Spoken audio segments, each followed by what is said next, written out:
एक जंगल में बड़ा नदी था। उस नदी में एक मगरमच्छ हमेशा घूमता रहता था। उधर पानी पीने आई हुई हर एक जानवर को वो मगरमच्छ पानी में खींच लेता था। आगे आगे उस मगरमच्छ के बारे में जानकर उधर कोई भी नहीं आता था। तब से वो मगरमच्छ कोई मेरे हाथों में आ जाए और मेरा भोजन बन जाए करके राह देखता था।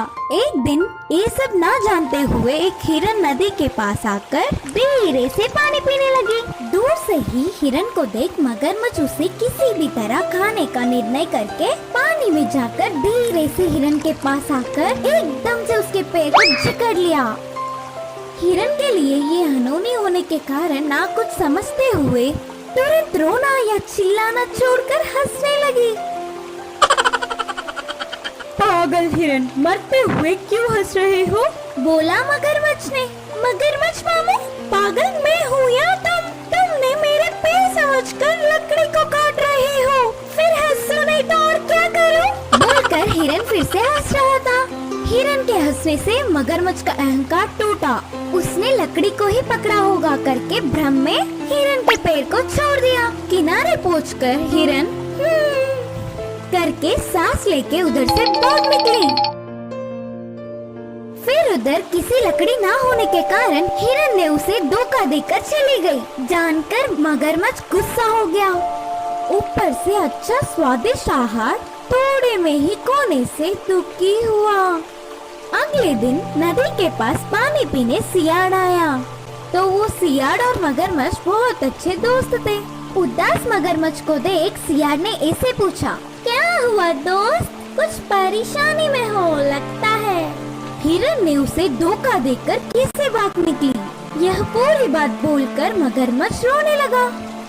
अरे रे, ऐसा हुआ है तो तुम्हारा दुखी होना ठीक ही है, लेकिन तुम्हारा दोस्त मैं हूँ। अरे भूल गया क्या? अबे जाकर उस हिरन को बहला फुसलाकर इधर ले आऊंगा, दावत मना लेना।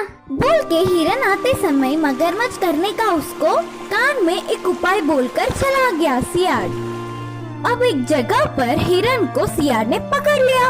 हिरन मित्र, किसी चीज के लिए ढूंढ रहे हो लगता है।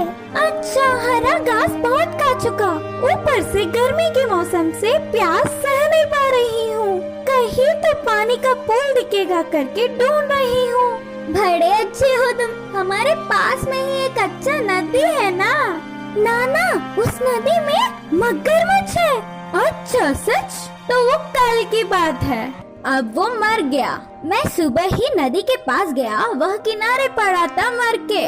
देखा और आराम से पानी पिया। तुम्हारा कहना मान नहीं पा रही हूँ, तो फिर चलो तुम्हारी आंखों से स्वयं तुम ही देख लो, तब पानी पी लेना। बोल के हिरन को उसके साथ ले गया सियाड़।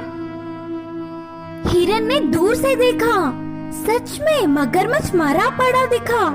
दूसरी बार निर्धारित करने के लिए थोड़ी पास गई, उसमें हलचल ही नहीं था। फिर भी संदेह नहीं गया।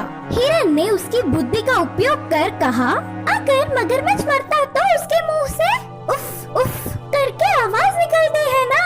हिरन को मनवाने के लिए मगरमच्छ उफ उफ उफ उफ उफ करके आवाज निकलने लगा।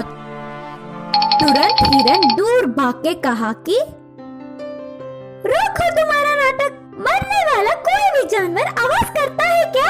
मेरे बातों को दूसरी बार मान गया। इस मगरमच्छ की नादानता को देख सच में हंसी आ रही है। इस बार भी मेरी बुद्धि से किसी भी तरह बच गई। अब से मुझे बहुत सतर्क रहना चाहिए। बोल के तुरंत उधर से भाग निकली। इससे मगरमच्छ सियाड़ एक दूसरों को ही देखते रह गए। इस कहानी की सीख यह है कि उस हिरन की तरह हमें भी थोड़ी सी बुद्धि दिखाकर कितनी बड़ी मुसीबत से भी